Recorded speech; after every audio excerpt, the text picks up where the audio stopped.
Sejam bem-vindos, senhores, ao canal mais resiliente dessa plataforma, Resiliente aqui. Hoje eu vou começar de uma forma diferente, eu vou falar sobre um caos, algo que aconteceu comigo hoje. Hoje eu fui à oficina e na volta, passando pela Vila Militar, eu parei no sinal vermelho. Quem conhece a Vila Militar sabe que há muito tempo tinha um radar, depois tiraram o radar. Então, o tipo de monitoramento que tem ali por câmera é do próprio Exército, mas eles não multam. Às vezes tem um guardinha controlando o trânsito, mas eles não costumam... Né? O Exército não pode te multar, vamos dizer assim.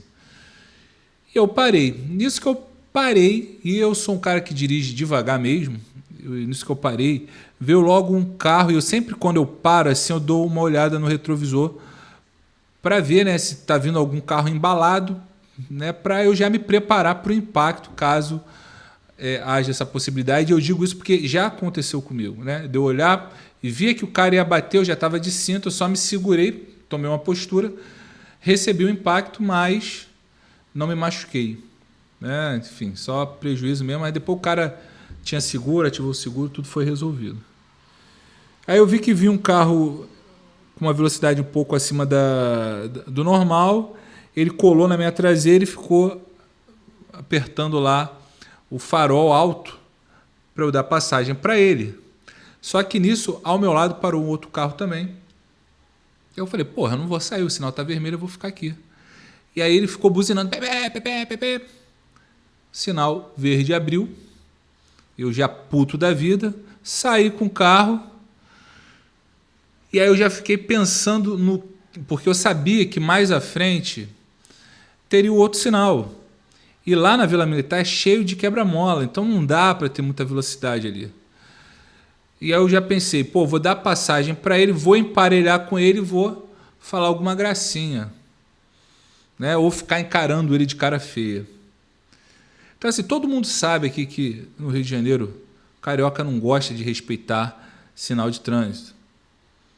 Então as regras de trânsito normais aqui no Rio não funcionam. Então você tem que ter um bom senso e tentar adivinhar o que se passa na cabeça dos outros. Só que aqui também a gente tem um problema do perigo.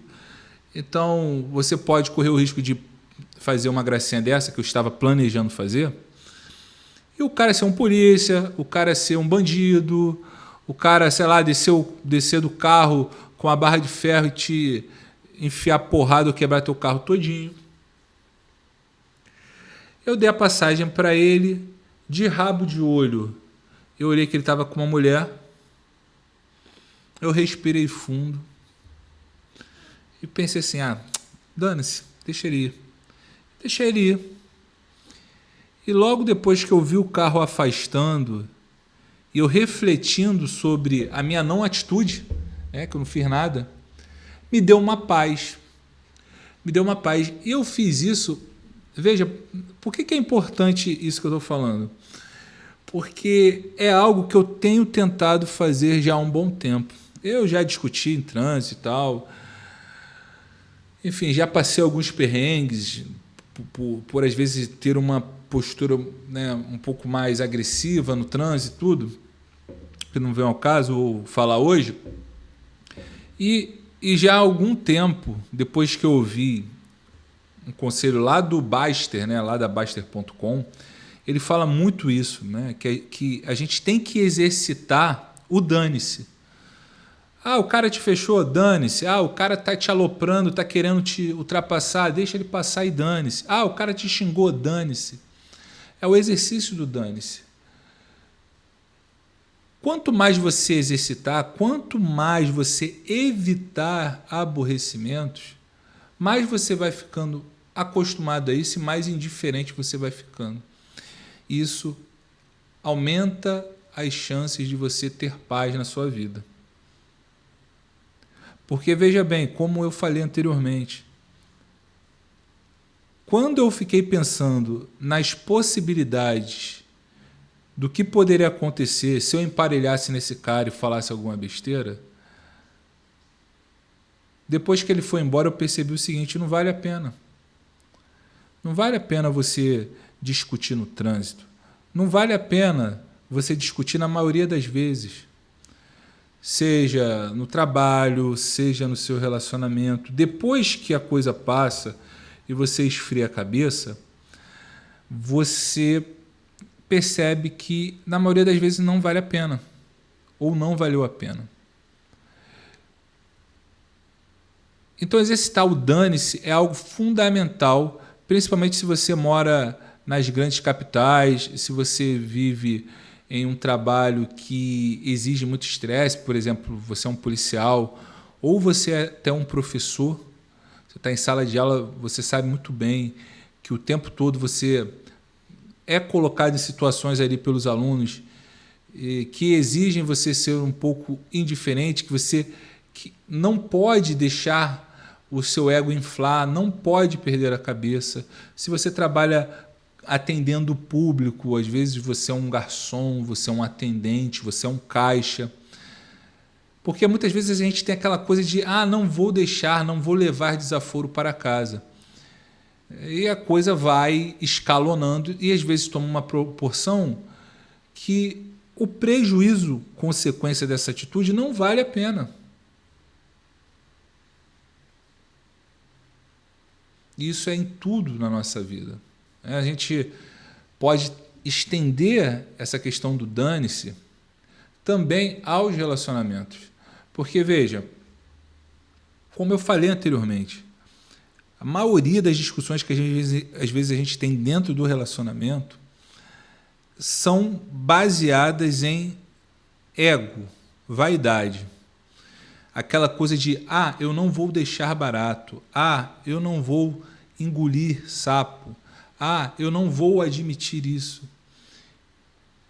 E no final, coisas são ditas, às vezes pode avançar até para o campo físico, e as consequências dessas atitudes impensadas são gravíssimas, principalmente para nós homens. Então, muitas vezes, para quem está num relacionamento, e seja namoro, seja ficante, seja casado, é importante, às vezes, deixar algumas coisas passarem.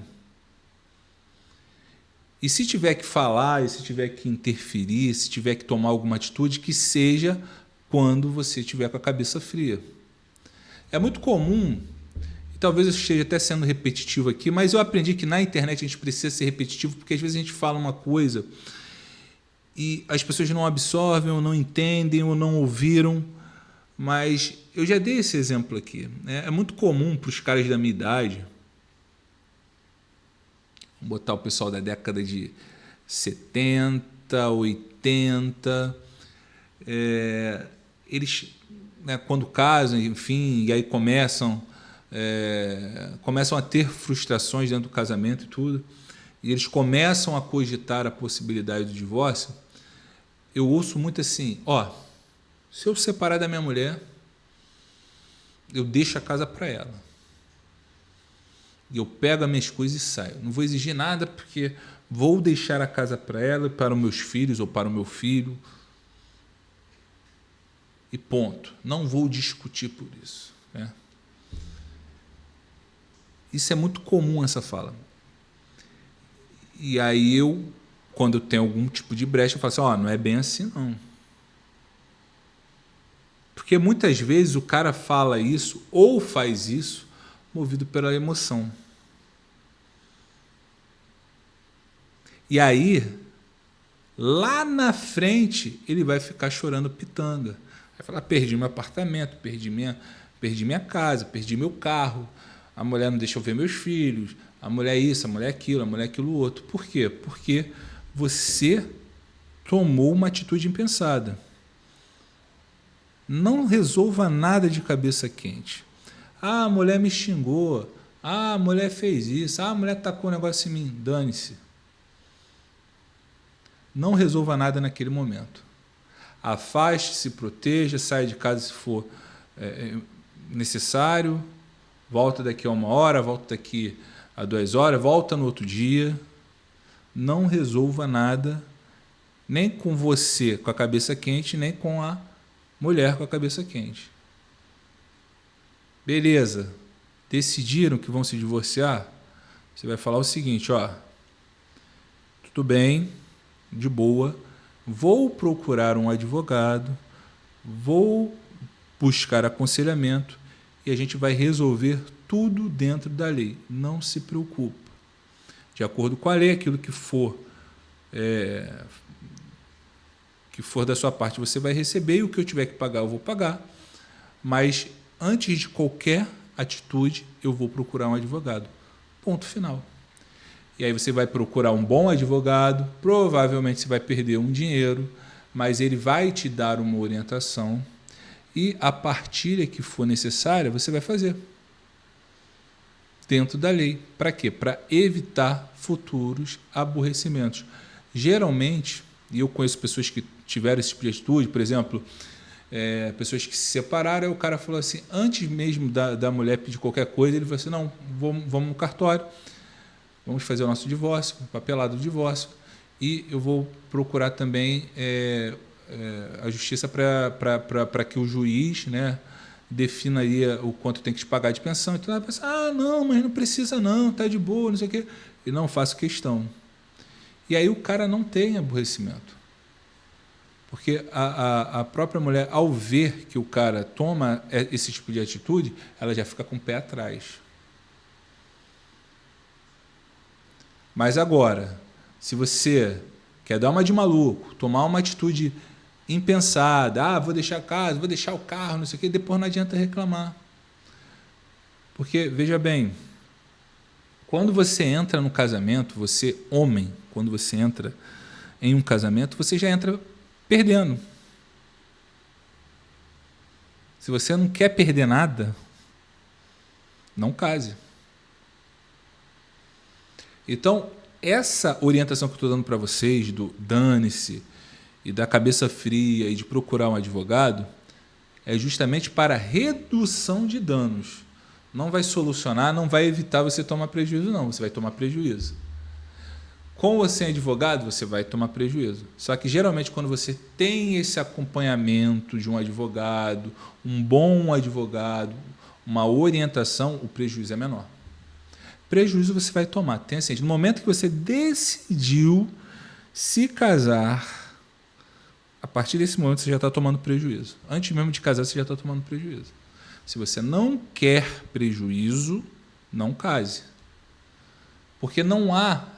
É muito claro, eu falo isso aqui, já está indo para mais de ano falando isso aqui. Não há vantagens no casamento.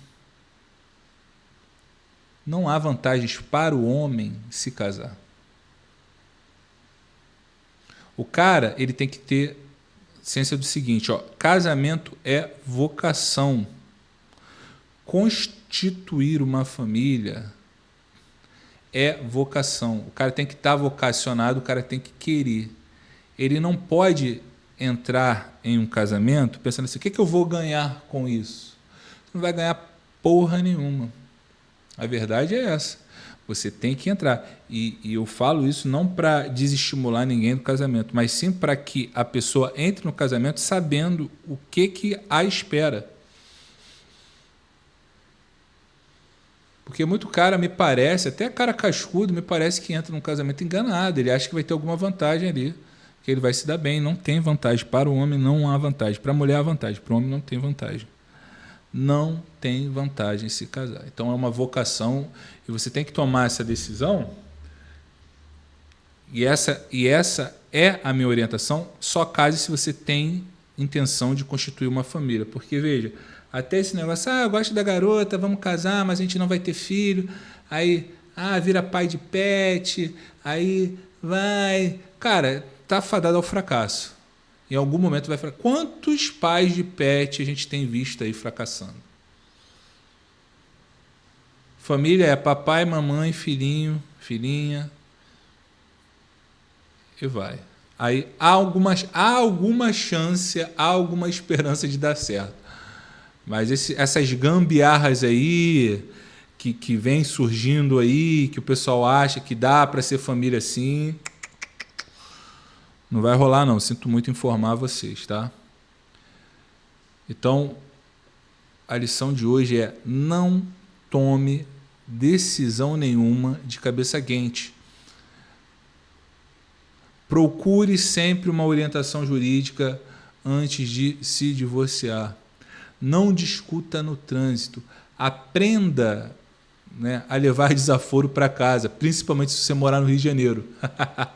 Não venha com essa de não vou levar, não admito, não vou levar desaforo para casa. Não faça isso, não faz, não vale a pena. Com o tempo, você vai se acostumando a engolir sapo. E aí, talvez, com muito esforço, em algum momento, você vai encontrar a paz.